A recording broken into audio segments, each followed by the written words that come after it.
Ang scriptural verses po natin ngayong gabi ay matatagpuan sa Salmo. Psalm 46 verses 1 to 3. At ganito po ang kanyang sinasabi. God is our refuge, a very present help in trouble. Therefore, we will not fear, even though the earth be removed, and though the mountains be carried into the midst of the sea, though its waters roar and be troubled, though the mountain shakes with its swelling. Sa Tagalog, ganito po ang kanyang sinasabi. Ang Diyos ay ating ampunan at kalakasan, handang saklolo sa kabagabagan.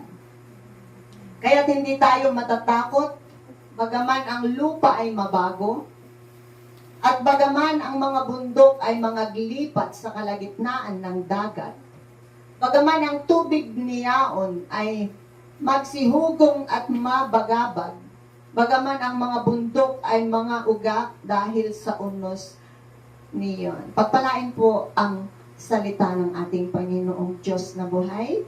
Ang ating, papamagatan ko po ang ating topic this evening, Trust God at all times. Amen? Alam niyo po ba na we are so blessed? Pero alam po ba natin the reason why we are so blessed? The reason we receive God blessings, the reason we receive God provisions, the reasons we receive God mercy and forgiveness is because God loves us. Not because we love God, but because God loves us. Amen? The reason why we are blessed is because He is good and He is faithful, not because we are good and faithful, but because God is good and faithful. Amen po? Sa journey po ng ating mga buhay, ang dami po nating worry. Lalo po sa mga nanay. Unang-una, worry sa future ng mga anak. Tama? Pag napalaki na yung anak, magwo-worry ka, paano mo ba pag-aaral?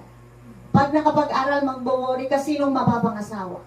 Pag napangasawa, magwo-worry ka, yung kanyang magiging buhay. So, napakaraming worry ang tao, lalo na ang magulang. We worry, sa mga may asawa, nag-worry sila sa kanilang mga asawa. Okay. And then we worry about, most importantly, we worry about health. So, pag titingnan po natin itong mga worries na ito, mga very basic, tama? Basic, the basic need, worry ay foods. Tama po? Clothing, our daily needs.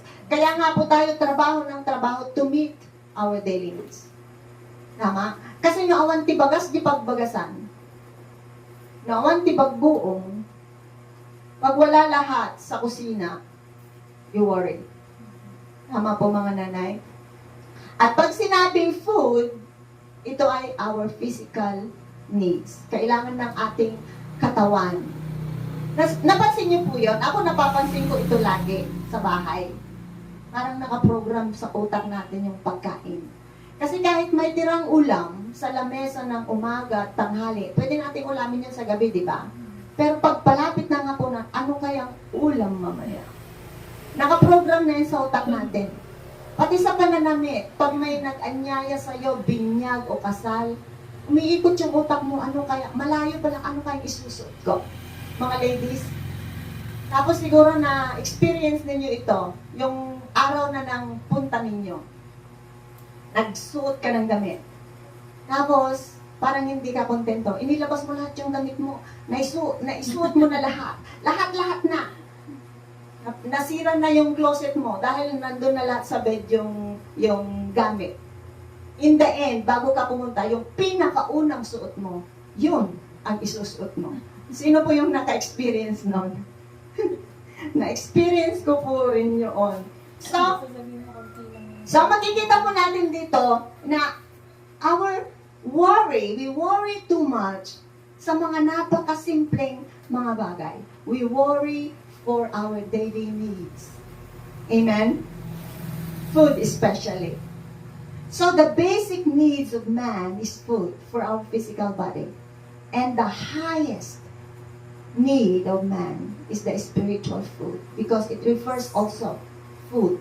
Spiritual food and physical food. So parehas lang na food. So, makikita po natin dito na the Word of God is very essential. Napaka-importante katulad ng mga kinakain nating mga pagkain. Why? Because we are a spirit. Dito po makikita na we are chewing being. We have a soul, we have a body, and we have a spirit. Dahil tayo po ay espiritu o kaluluwa na nakabahay sa ating mga katawang lupa. So, worrying is very normal. Why? Because of this physical house called body. Amen? Pag sabi nga, I am a spirit, living in a body. May mga pagkakataon na because ito ang problema sa atin. Ang worry is normal. Tama? Pero may mga pagkakataon na because of worry, we lost our joy and peace. Pwede tayong mag-worry na hindi mawawala ang joy and peace. Ano ba yung joy? Yung hindi nawawala yung pakikisalamuha mo sa mga tao especially. Kasi minsan pag nawawala yung peace and joy natin, uray-ubing pinapatulan. Masiklang nga ba na makuktar ang amin. So, dapat po yung peace and joy, kahit po nandun yung worry, yung peace and joy, kailangan ingatan natin ito. Amen? Kasi nga, sabi nga nung napag-aralan natin nung nakaraan na we can serve without worrying. Kay Martha, tsaka kay Mary. Why? Bakit po? Because worry makes us afraid. Worry makes us anxious. Ano po ba ang anxious? Nababahala o pagkabahala. Ang pag-aalala po ay nagdudulot sa atin ng takot na pag hindi natin kumbaga nagwardyahan, magiging sanhi ito ng ating immobilization. Amen? Or unproductivity. Pag hinayaan natin na yung takot o pagkabahala ang namuno sa ating puso, magiging unproductive yung ating buhay. Kaya sinabi niya na immobilization. Wala kang pwedeng gawin. Wala ka na kayang gawin. Pag nangyari yun sa'yo, hindi mo na kayang ngumiti. Hindi mo na kayang magipag-usap. Why? Because of fear. Because of worry. Because of anxiousness. Kumbaga, you are frozen. Because fear causes immobility in our life. Nasubukan nyo na po yan? Yung natakot kayo, nandun lang kayo sa sulok. Naranasan ko po yan noong nasa Singapore ako. I was praying. Nag-pray in tongue po kasi ako. So, hiniling ko sa Panginoon, Lord, I want to understand what I am praying about. And God is faithful. Sinabi niya sa akin, binigay niya sa akin na I am praying for the safety of my son. So dahil nalaman ko na I'm praying for the safety of my son, naging immobilize ako. Maghapon, magdamag, wala akong magawa. Nakaupo lang ako sa sulok because of fear. Takot ako para sa anak ko kasi I'm praying for his safety. So sabi ko, gusto mong tawagan yung anak ko, Lord, I want to call my son. Pero sinasabi sa akin ng Panginoon, do you trust me? Alam niyo mo, pag naalala ko, umiiyak ako. Naiiyak ako. Sinasabi niya, do you trust me? Opo, I trust you, Lord. Then, let it be. Huwag mong tawagan. If you trust me, huwag mong tawagan. So, bilang isang nanay, yung anak mo nasa malayo, wala akong kayang gawin. Hindi ako kumain, hindi ako natulog. Nandun lang ako sa sulok. Maghapon, magdamag.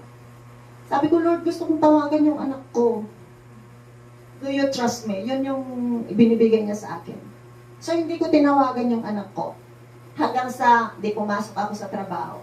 Kinagabihan ng Tuesday, sa Singapore, kasi Monday yun nangyari. Di pumasok ako ng Tuesday. Kinagabihan, nag-message sa akin ang kapatid ko, pero Wednesday ko na natanggap. Na sinabi niya, alam mo ba, kahapon, ibig sabihin Monday, yung araw na nagpipray ako, yung anak mo, umikot ng 5 beses ang kanyang sinasakyang kotse. Galing sa trabaho. Tapos nakita ko nag-post yung anak ko, sabi niya, thank you Lord. Can you do it for me again? I feel like I'm Superman. Kasi umikot po yung kanyang kotse ng 5 beses, pero walang gas-gas. Hindi siya napano. So, minsan pag nagpipray ako at nagpipray intang po ako, kasi pag nag-in-deep prayer po kasi ako, nagpipray intang ako, hindi ko na hinihiling na malaman kung ano yung pinagpipray ko. Ang sinasabi ko na lang, thy will be done, Father God. Kasi naniniwala ako na ang Panginoon hindi niya tayo bibigyan ng anuman na ikakapahamak natin at ang ating buong pamilya. Amen? So, sinasabi niya dito na God did not create us to be fearful. Kaya nga po, sa ulitin ko 365 times na sinabi niya na fear not or huwag kang matakot. At 365 days ang meron tayo sa isang taon. So, ulitin ko ulit, a reminder for us each day sa ating pagkikibaka sa buhay na huwag matakot because God is with us. Amen? Amen. In the Old Testament, hindi po nila, wala pa kasi ang Holy Spirit sa kanila eh. Kaya kailangan nila yung presensya ng Panginoon. But now, we always have the Spirit of God. Hindi yan mawawala sa akin because the Spirit lives inside us. Amen? Hindi po nawawala sa atin ang Holy Spirit. So, ang Panginoon kasama natin ngayon, hindi katulad noon na they need usapan namin nila, Pastor, ito, they need the Ark of the Covenant, yung mercy seat. Pero mercy seat represent of our Lord Jesus Christ now. So, Jesus is in us, the Holy Spirit. Kaya, lagi natin siyang kasama. Amen? Amen. But God gave us freedom to choose. May freedom po tayo na mamili. Choose to be fearful or not. Choose to be happy or sad. Lagi po tayong may choice. Alimbawa, kapag yung punong-puno yung utak mo ng kaguluhan because of kung anumang bagay yaan na gumugulo sa'yo, switch it on to different channel. Kung baga nanonood ka ng TV, pwede mong i-switch. Huwag yun ang isipin mo. Huwag yung nakaka-cause ng gulo sa utak mo.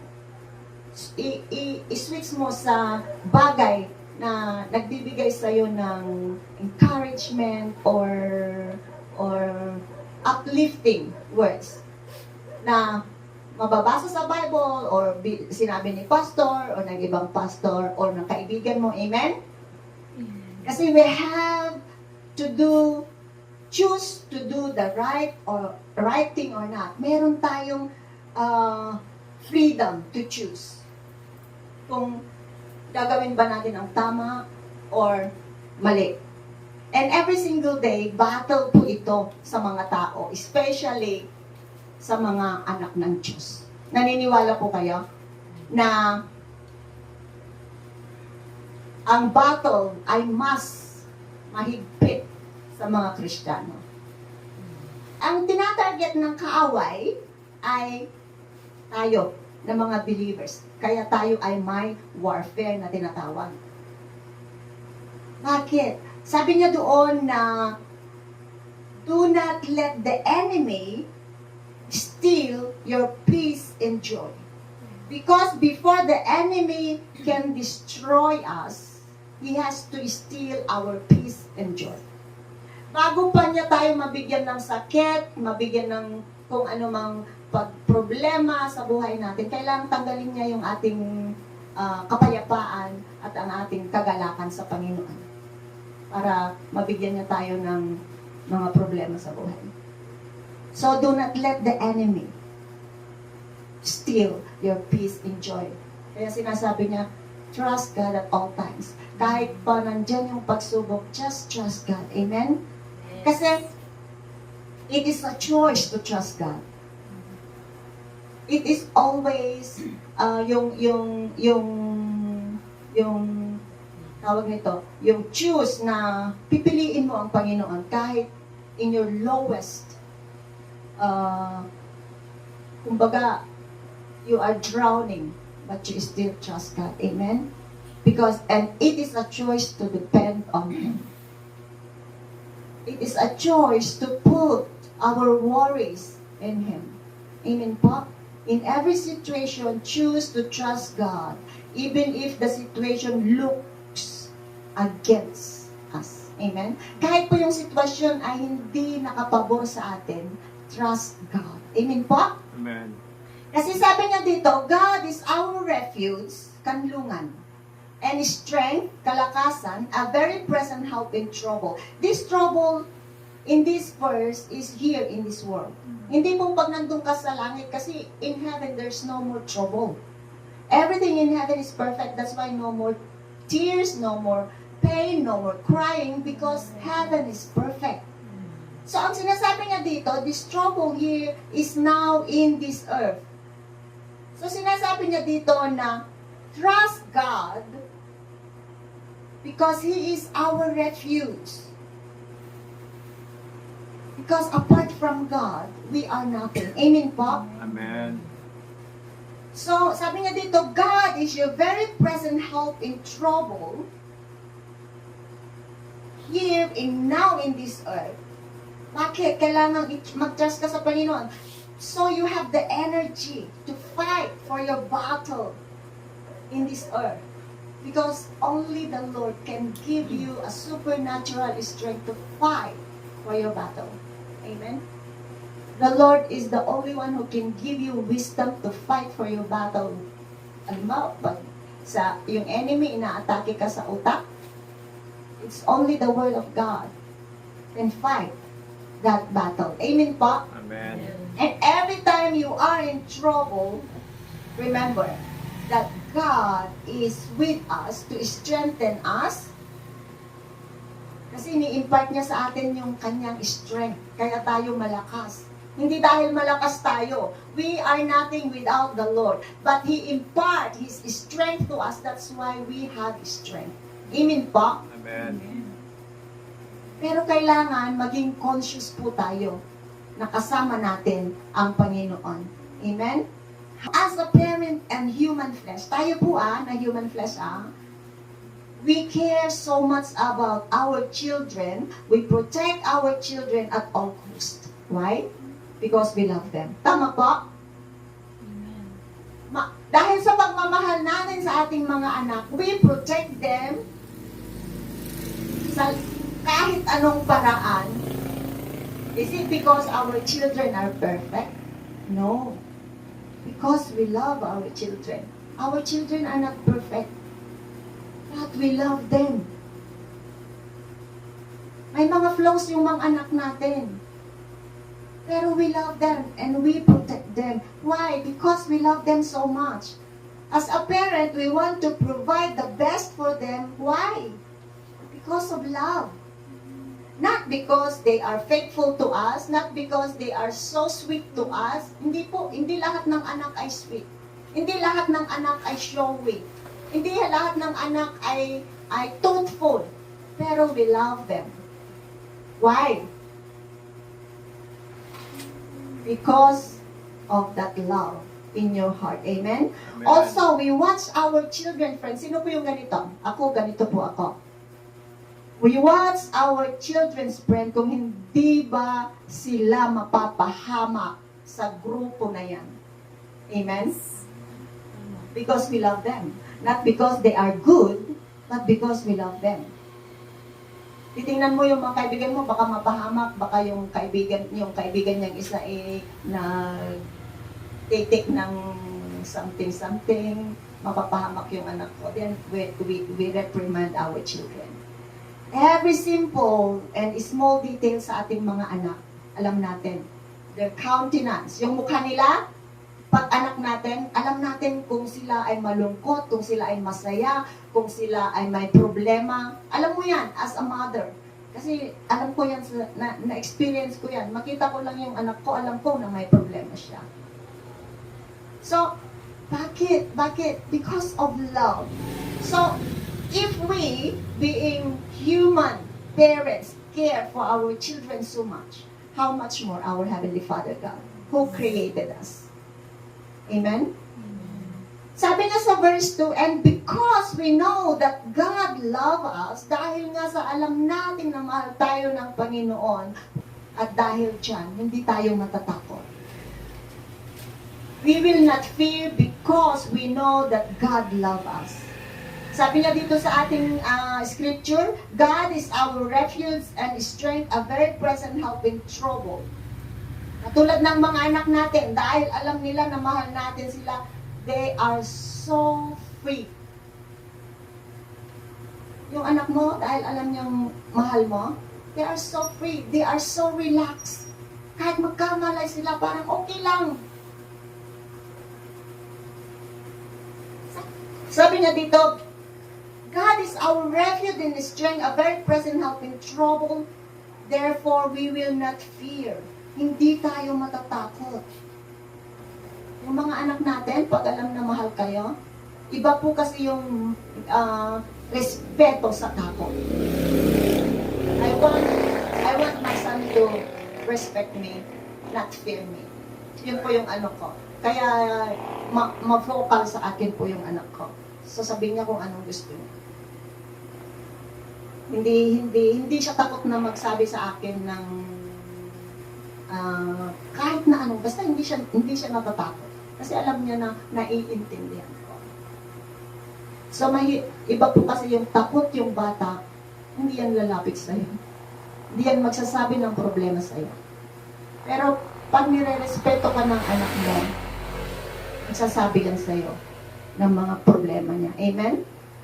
Sabi niya dito, God is our refuge and strength, a very present help in trouble.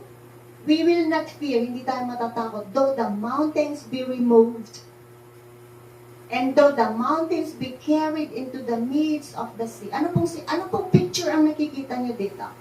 Alam niyo po, nung inaaral ko dito, nakita ko ang landslide. Though the mountains be carried into the sea. Landslide. There's no other way. Na yung mountain pupunta doon sa dagat. Yung mga landslide natin ngayon, saan napunta? Pupunta sila lahat sa dagat, sa tubig. Sabi niya, though its waters roar in big trouble. Kita ko po dito ang tsunami. Kasi though its waters roar and big trouble.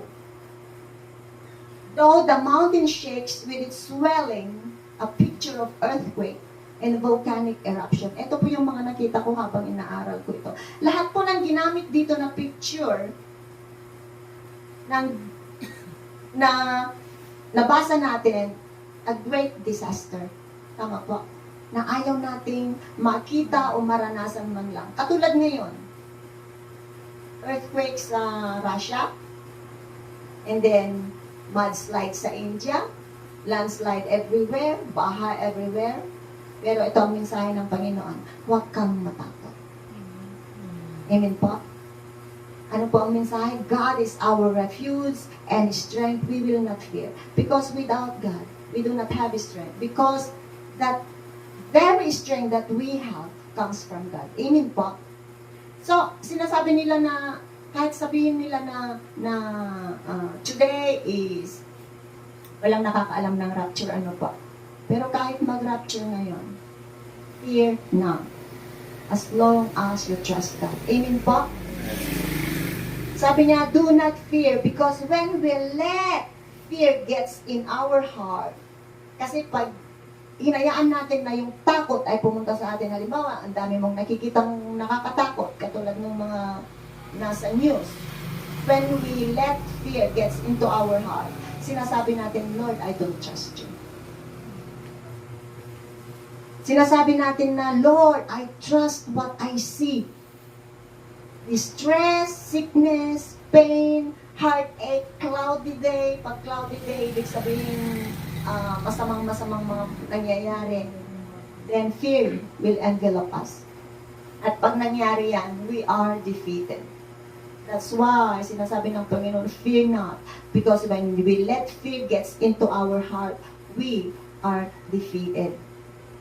Kasi sinasabi nga sa 2 Corinthians 5:7, walk by faith and not by sight. Amen? Magsilakad sa pamamagitan ng pananampalataya at hindi sa pamamagitan ng paningin. So kahit nandyan na yung nakikita mo, fear not. Stick into the Word of God. Walk by faith and not by sight. Amen po? Kaya kahit nakikita natin yung napakaraming problema, hayaan mo lang. Kaya nga sinasabi nila na vertical lines. Focus on that vertical lines. Kaya nga yung Ark of the Covenant, no, not Ark of the Covenant, yung Ark of Noah, iisa ang bintana sa taas. Why? Para kapag ugong-ugong na ganun yung tawag nito, yung barko, titingin lang walang makikita si Noah, kundi ang langit. And then it reminds him about God and the promises of God. Amen? Hindi siya makakakita. Wala siyang makikita na ano man nasa palibot. Because this horizontal is about this world. And vertical is about God. So always look up. Amen pa? Amen. Sabi po niya, sa Romans 8:28, when God is with you, all things work together for your own good. Amen pa? Bad things, good things that is happening in our life, God can turn it around and use it for us to experience His goodness and favor in our life. Amen? Sabi niya, and we know that all things work together for good to them that love God and to them who are called according to His purpose. Ano pong sinasabi dito? If we are called by God and we are doing the purpose of His calling, then all things work together for our own good. Amen? Kaya nga po, laging sinasabi ni Pastor na be faithful to serve the Lord. Alam niyo po, ito po yung pumasok sa utak ko noong nadisgrasya kami po sa Kalbaryo. Itong verse na ito. Itong Romans 8:28. Dahil sa pagkakadisgrasya namin doon, supposed to be very negative, di ba? Kasi nadisgrasya tayo eh. But then God turned that accident in our favor para makita natin ang kanyang kabutihan at faithfulness. Bakit? Kasi nakita natin ang kabutihan ng hepe doon. Nakita natin yung kabaitan ng mga pulis doon, kung gaano nila tayo nasikaso sa ospital. Nakita natin, at lalong-lalo na may nakilala tayo doon na kapatiran na naipag-pray ni Pastor. Hindi po, hindi po basta-basta yan. So, dito makikita natin na God does not harm His children. Kasi sinabi niya yun sa Jeremiah 29:11. Sabi niya doon, for I know the plans I have for you, declares the Lord, to prosper you and not to harm you. Pag namatay tayo doon, sa Kalbaryo, there's no more future. Sabi niya, to prosper you and not to harm you, to give you hope and a future. Pag namatay po tayo doon, sa Kalbaryo, there's no more future.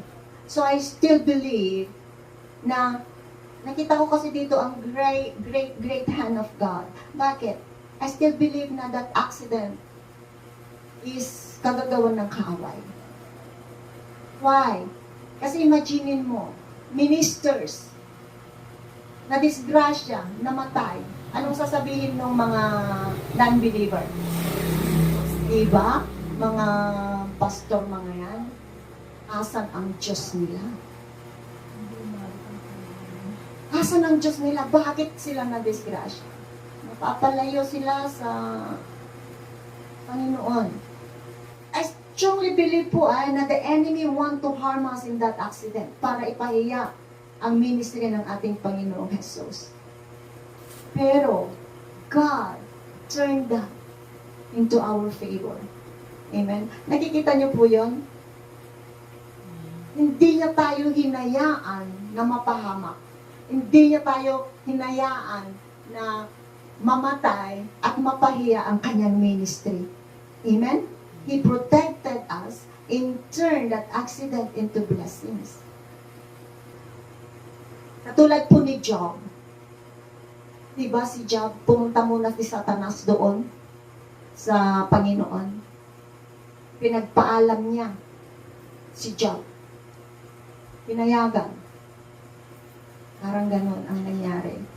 So, in all things, trust God. Amen po? Dahil kapag titiwala tayo sa Panginoon, hindi po tayo mawawalan. Kahit isang katiting lang na piraso ng botil ng dust, hindi tayo mawawalan.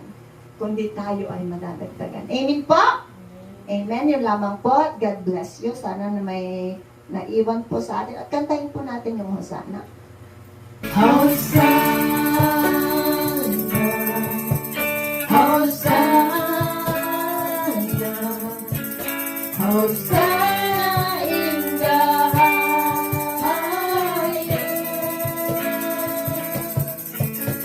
Hosanna, Hosanna, Hosanna in the highest.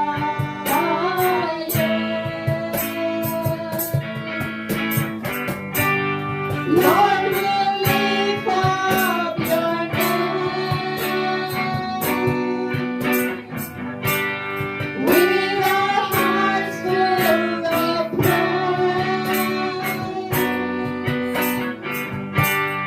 we exalt you, O Lord our God. Hosanna in the highest.